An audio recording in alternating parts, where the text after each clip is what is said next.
L'Assemblée va entendre une allocution de... The Assembly will hear an address by His Excellency Mr. Isaias Afewerki, President of the State of Eritrea, and I request protocol to escort His Excellency.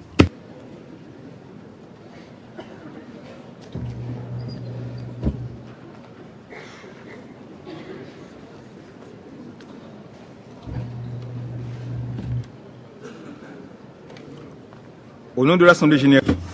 On behalf of the General Assembly, I have the honor to welcome to the United Nations His Excellency Isaias Afewerki, President of the State of Eritrea, and to invite him to address the Assembly.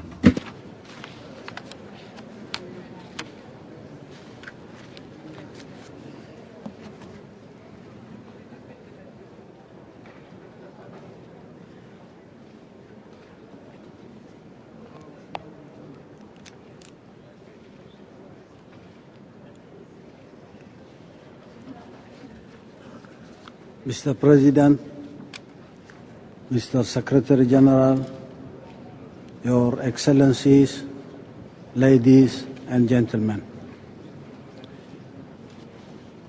Allow me to begin by congratulating you, Mr. President, and your country, Qatar, on your election to preside over this session of the United Nations General Assembly, and by thanking Secretary General Ban Ki-moon for his leadership and achievements.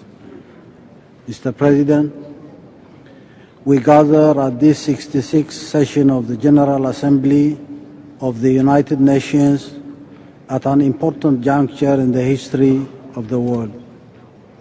We meet at a time of exciting possibilities and opportunities for the betterment of hundreds of millions of people, and yet these favorable prospects must be weighed against the profound dangers and sense of anxiety that currently grip our world. The persistent economic and financial crisis,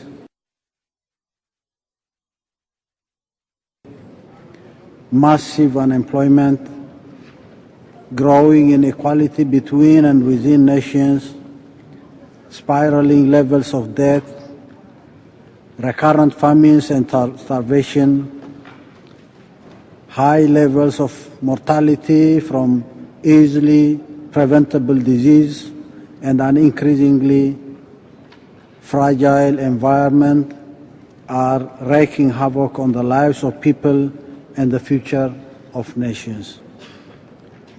Despite the end of the Cold War and the premature declaration of the emergence of a new world order, wars and military interventions continue and almost invariably fail to resolve and further complicate the problems they set out to solve.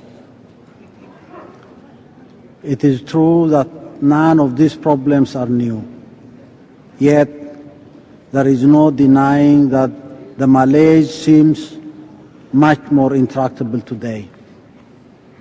3 years ago, the world was infused by a renewed spirit of hope and possibility with the historic election of President Barack Obama and the freshness of his message of positive change.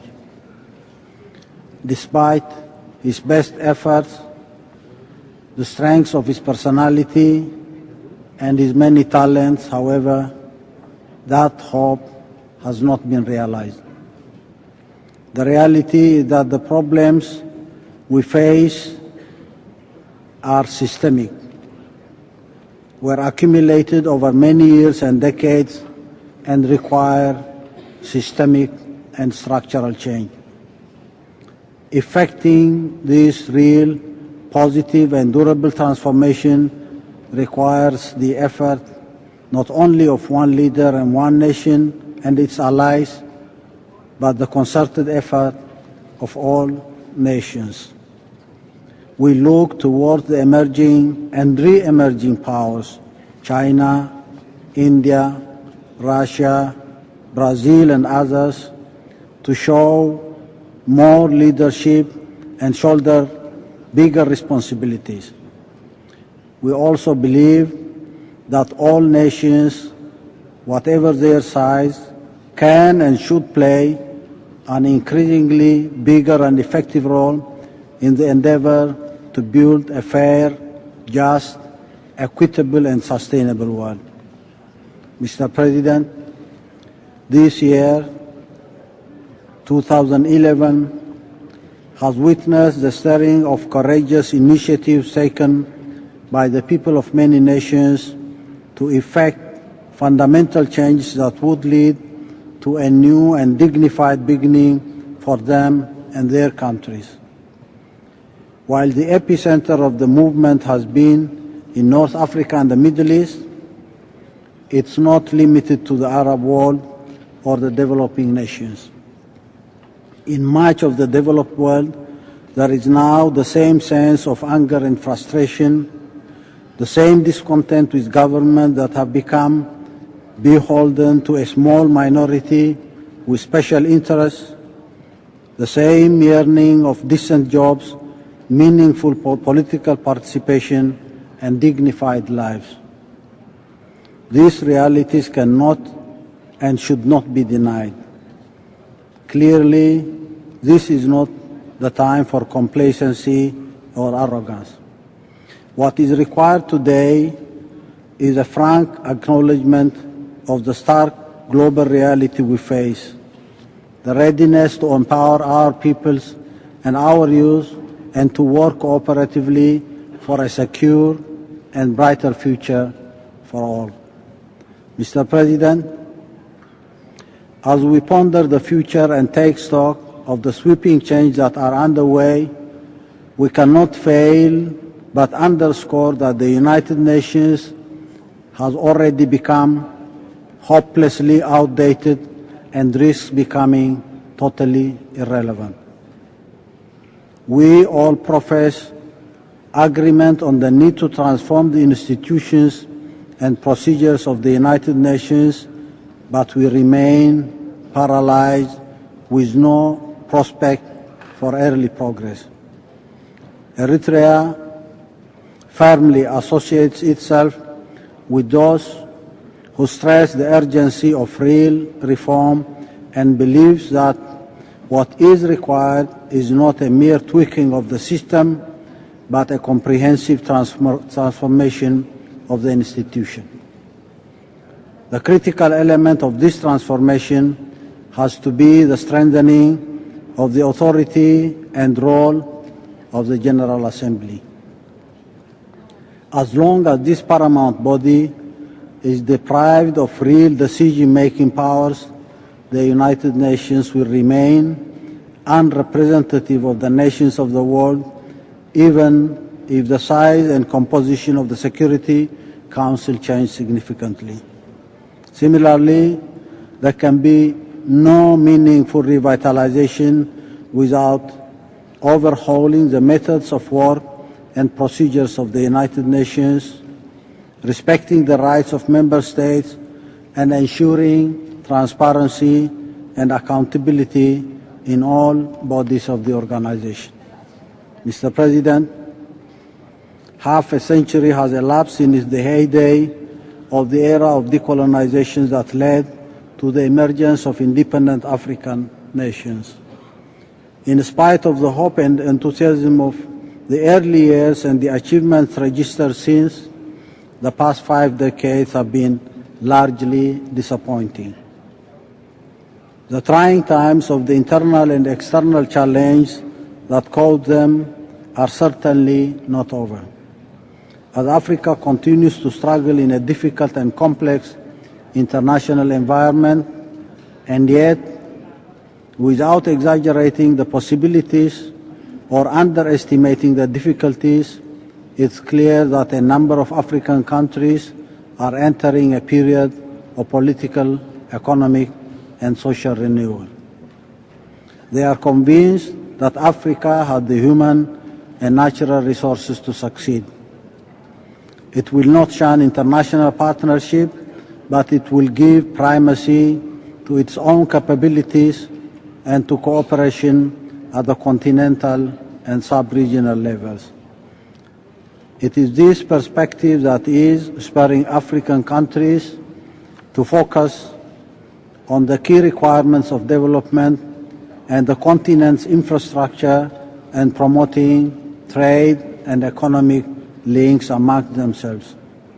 Another key component is the revitalization of the African Union and the sub-regional organizations.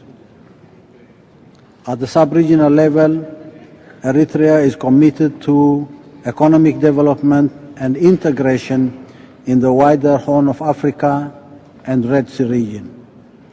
We are convinced that no country can succeed in a turbulent environment. We will work for the revitalization of IGAD and strive to make it effective in promoting economic development and integration. We welcome independent South Sudan, and we will work with both Sudan and South Sudan, with whom we have long-standing ties, as they grapple with their domestic situations and endeavor to build cooperative relations. On Somalia, it has now become abundantly clear that there is a need for a new approach, as the current one has exhausted itself and can only lead to further complications.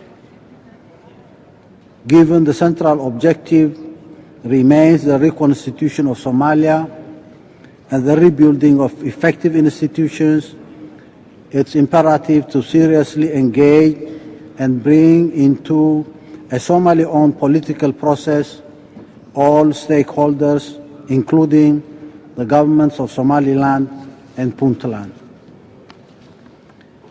Regarding the Middle East, which is a key item on the agenda of the current session of the General Assembly, Eritrea reaffirms its long-standing support to the right of the Palestinian people to self-determination and an independent sovereign state.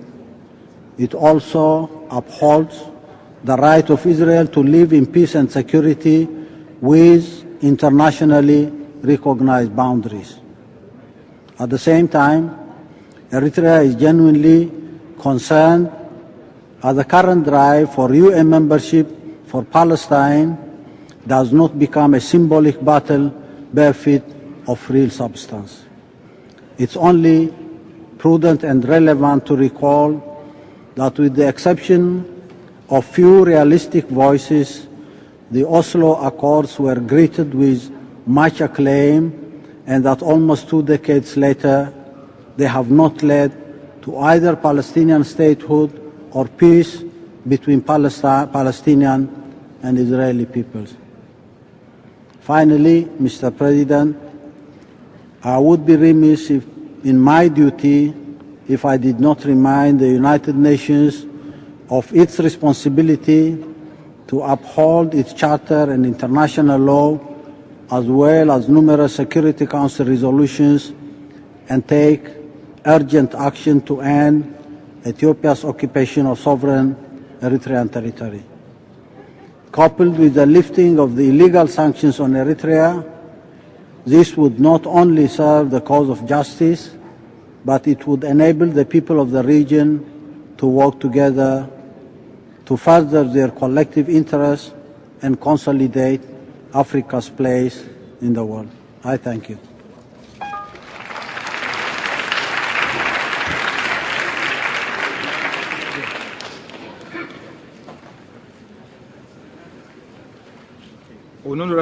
On behalf of the General Assembly, I wish to thank the President of the State of Eritrea for the statement just made.